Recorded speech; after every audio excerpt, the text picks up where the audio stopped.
মাত্র শেষ 15 মিনিট পরীক্ষা দিয়ে আমি নাবিল হাসান ঢাকা বিশ্ববিদ্যালয়ে চান্স পেয়েছিলাম। সো আমার গল্পটা শুনলে এইটাই বুঝবা যে শেষ অবধি চেষ্টা করে গেলে যে কোনো কিছুর মোড় একদমই ঘুরিয়ে দেওয়া যায়। 2018 সাল ঢাকা বিশ্ববিদ্যালয়ে বিউনিটের পরীক্ষা দিব, যথারীতি অনেক স্বপ্ন নিয়ে পরীক্ষার হলে যাই এবং আমার পরীক্ষার হলটি পড়েছিল ইডেন মহিলা কলেজে। পরীক্ষার হলে যাওয়ার আগে দেখি সামনে বসে সবাই পড়াশোনা করতেছে, একদম উড়াধুরা, মন টন খারাপ হয়ে যায় যে আমি তো পড়াশোনা করতেছি না। যাই হোক, পুরো একটা মোটিভেশন নিয়ে কিন্তু পরীক্ষার হলে যাই। হলে গিয়ে একদম সুরা টুরা পরে বিসমিল্লাহ বলে পুরো রেডি। যথারীতি প্রশ্ন দিল, প্রশ্ন দেখার পর আমি পুরো কনফিডেন্ট ছিলাম যে আমি ডিউতে ইনশাল্লাহ টপ 100-এ থাকবো। যে স্বপ্নের পিছনে এতদিন আমি এতটা পরিশ্রম করে কিন্তু এত বেশি লড়াই করে গিয়েছিলাম। পরীক্ষা প্রশ্ন দিল বাংলা, ইংলিশ, জিকে দেখালাম, হ্যাঁ দেখাইছে আলহামদুলিল্লাহ ভালো। বাংলা দেখালাম ভালো। বাংলা ইংলিশ দাগানোর, বাংলার জিকে দাগানোর পর মোটামুটি আমি কনফিডেন্ট, এবং শুধু কনফিডেন্ট না, অনেকটা চোখ বন্ধ করে স্বপ্ন দেখা শুরু করছিলাম যে ঢাকা বিশ্ববিদ্যালয়ে যদি আমি এততম হই, আমাকে কে কংগ্রাচুলেশন জানাবে, কে কী প্রশ্ন করেছিল, কে আমার পিছনে লাগছিল, কাকে কোন জবাব দিতে হবে, সব কিছু কিন্তু আমি স্বপ্ন দেখে ফেলছিলাম। যথারীতি ইংলিশ দেখালাম, দাগায়া দেখি 45 মিনিট শেষ, আমার পরীক্ষা পুরোপুরি ক্লোজ। আমার আর কোনো টেনশনে, আমার পরীক্ষা শেষ। 15 মিনিট আগেই পরীক্ষা শেষ। 15 মিনিট বলতে ধরো 16, 17, 18 মিনিট আগেই পরীক্ষা শেষ, আমার পুরো কমপ্লিট। এবং তোমরা হয়তো জানো যে 18 সালে কোনো রিটেন ছিল না, শুধু এমসিকিউ ছিল।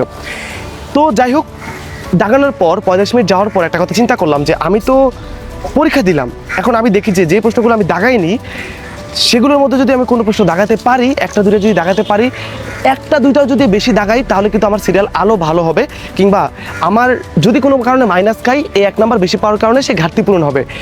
যথারীতি যখন আমি প্রশ্নটা উত্তরপত্র উল্টাইলাম, আমার চোখে মুখে একদম অন্ধকার দেখলাম। এমন এক মারাত্মক ভুল করছি যে কারণে আমার প্রশ্নপত্র পুরাই বাতিল। এই উত্তরপত্র পুরার বাতিল। আমার সময় আছে আর মাত্র 16, 17 বা 15 মিনিটের বেশি। আমার এখন উত্তরপত্র বাতিল, আমি আবার কি নতুন পরীক্ষা দিতে পারবো? আমি সাথে সাথে কান্না করে দেই। কি ভুল করছিলাম এই ভুল তোমাদের জানাই দিই। ঢাকা বিশ্ববিদ্যালয়ে তখন ছিল তোমার 2টা ইংলিশ, বাংলা ইংলিশ, জিকের মধ্যে ইংলিশ ছিল 2টা, একটা হচ্ছে জেনারেল ইংলিশ আর একটা ছিল ইলেকটিভ ইংলিশ। এই ভুলটা অনেকেই করে। ইলেকটিভ ইংলিশটা হচ্ছে তোমার যেটা কিনা যারা ইংলিশ মিডিয়াম বা ও লেভেল স্টুডেন্টরা পরীক্ষা দিবে, আর আমরা যারা বাংলা মিডিয়াম স্টুডেন্ট ঢাকা বিশ্ববিদ্যালয়ে পরীক্ষা দিয়েছি আমরা দিব জেনারেল ইংলিশ। কিন্তু আমি দাগাই দিছি ইলেকটিভ ইংলিশ, মানে ইলেকটিভ ইংলিশ প্রশ্ন উত্তর করছি। যেহেতু আমি ধরো 30 নাম্বার থেকে শুরু করছি, টাইটেল দেখি নাই, প্রথমগুলো প্যাসেজ ছিল দেখে এগুলো দেখি নাই, আমি কিন্তু পরে দেখি ইলেকটিভ ইংলিশ প্রশ্নপত্র পুরো বাতিল। আমি তো ধরো কাঁদতে কাঁদতে অবস্থা খারাপ, আশেপাশে যারা ছিল সবাই আমার দিকে তাকাইতেছে, সবাই একদম প্যানিকড হয়ে যায়, কি বলেছে এই ছেলে, তো কান্না করতেছে কেন? তো এক ম্যাডাম ছিল ইডেনের, ম্যাম আমার তো এই অবস্থা। ম্যাম বলে যে দেখো বাবা, এখন আছে আর মাত্র 15 মিনিটের মতো কাছাকাছি, তুমি আর কি করবা, তুমি ডিউনিটে পরীক্ষা দাও, তোমার এটাতে আর হবে না, তুমি আর প্রশ্ন পাবা না। আমি বললাম ম্যাম আমার জীবনটা শেষ হয়ে যাবে, কাইন্ডলি প্লিজ আরেকটা প্রশ্ন আমাকে ম্যানেজ করে দেন। ওই ম্যাম যেটা করলো তোমার সামনে ছিল আরও টিচাররা, বললো যে প্রশ্ন দেওয়া যায় কিনা। টিচাররা বলতেছে প্রশ্ন দেওয়া যায় না, ম্যাম বলে প্রশ্ন দেওয়া যায়, দেই। টিচাররা বলে দরকার নাই, ম্যাম বলে দরকার আছে। এইভাবে একটা সময় কথা বলতে বলতে ম্যাম জয়যুক্ত হয়। দেখো এই কথাগুলো কিন্তু এই ধরো এই 15 মিনিটের আগে 2-3 মিনিটে কিন্তু হয়ে গিয়েছে, আমার হাতে পরীক্ষা দেওয়ার সময় কিন্তু মাত্র ছিল 15 মিনিট। তো পরে যেটা হয়েছে, ম্যাম জয়যুক্ত হয়, ম্যাম বলে বাবা আমি সাইনটা করে দিলাম, তুমি পরীক্ষাটা দাও, দেখো কিছু করা যায় কিনা, একটু আঁকিবুকি করো, আমার এই শব্দটা এখনো মনে আছে। পরে আমি প্রশ্নটা নেই, আমি জাস্ট বাংলা ইংলিশ, বাংলার জিকে তো আগেরগুলাই ছিল, যতগুলো পারছি ভরাট করছি, কোনোটার সবটা ভরাট করতে পারছি, কোনোটার একটু ভরাট করছি, যতগুলো পারছি দিছি। আর 5 মিনিট সময় ছিল তোমার মাত্র ইংলিশ দাগানোর জন্য।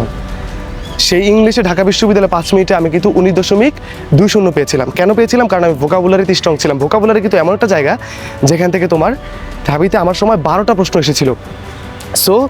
তো ইংলিশ দিয়া সব দাগায় টাগায় বসে আসি, তখনও কান্না করতেছি, এবং মোটামুটি শিওর ছিলাম যে চান্স পাবো, কারণ আমার পরীক্ষা ভালো হয়েছিল। কিন্তু যদি একটু যদি আমি কোনো নাম ভুল করি, সিরিয়াল নাম্বার ভুল করি, বা রেজিস্ট্রেশন নাম্বার ভুল করি, বা অ্যাডমিট কার্ডের নাম্বার ভুল করি, আমার কিন্তু প্রশ্নপত্র আবারও বাতিল। যেহেতু আমি তাড়াহুড়া করে দিয়েছিলাম, তাও ভয় ছিলাম।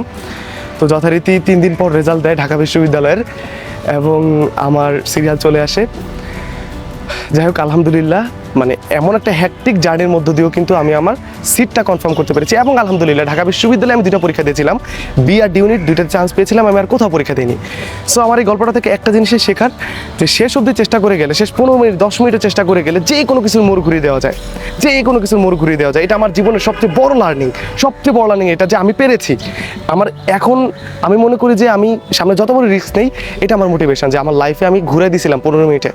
সো যারাই ঢাবিতে পরীক্ষা দিবা, মাথায় একটু ঠান্ডা রাখবা, ওএমআর দাগাতে গিয়ে, রেজিস্ট্রেশন নাম্বার দাগাতে গিয়ে একটু কেয়ারফুল থাকবা। একটা ভুল, সামান্য একটা ভুল তোমার ক্যারিয়ারের পুরো মোড় ঘুরাই দিবে, তোমার স্বপ্নটাকে একদম ধূলিসাৎ করে দিবে।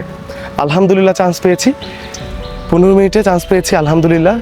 সো তোমরা যাতে এই ভুলগুলো না করো, সচেষ্ট থাকবা, অনেক পরিশ্রম করো।